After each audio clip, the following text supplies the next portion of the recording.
And so this really is my framework. When we talk about values, I have the proposal of a six aspect value framework, and in 1989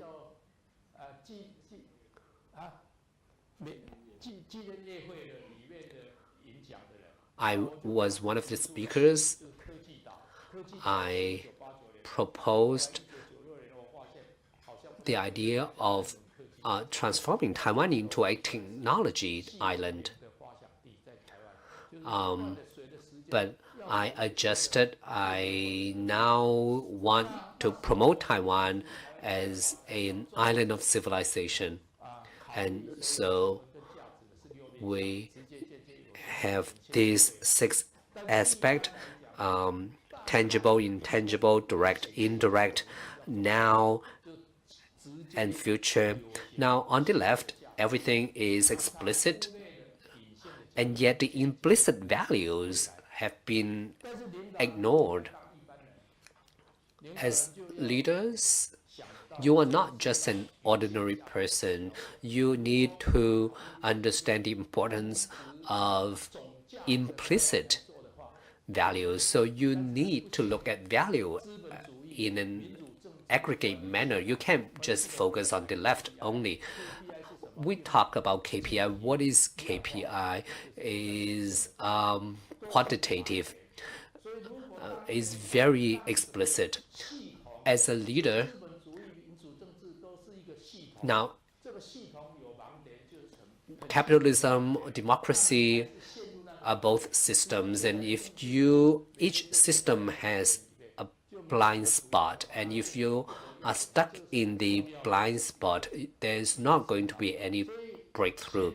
And so you need to have a very balanced view so as to multiply your values.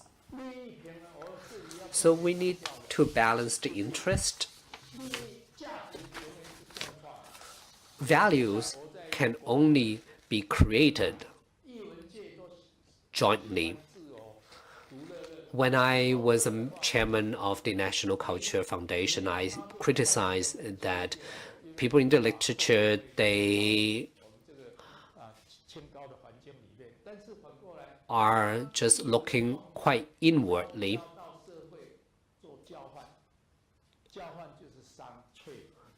But they have to trade. They have to trade their works with all stakeholders in this society.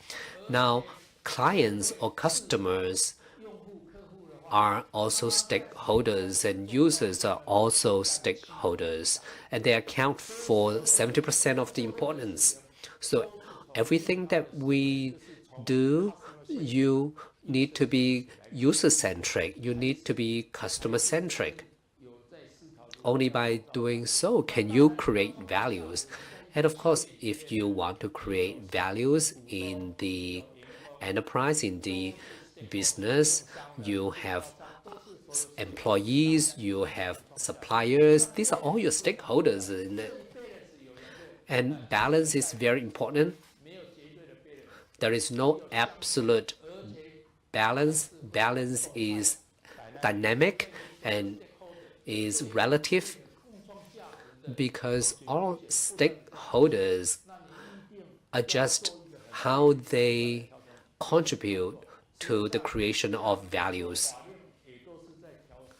Actually, a lot of rules and regulations are handling issues like this, and that people with vested interests, when we don't even get me started, we talked about the reform of annuity in Taiwan recently, and why are they talking about it? It's because of interest, people with vested interest.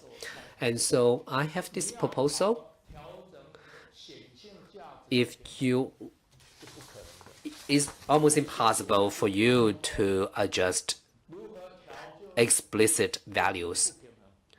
No matter how you adjust it, you're going to upset people with vested interest. Now, how do we resolve it? You have to work on the implicit values, intangible, indirect, and future values. Using these, then you can adjust. And this is something very, very important. So explicit values are very important. This is something that will determine your sense of value.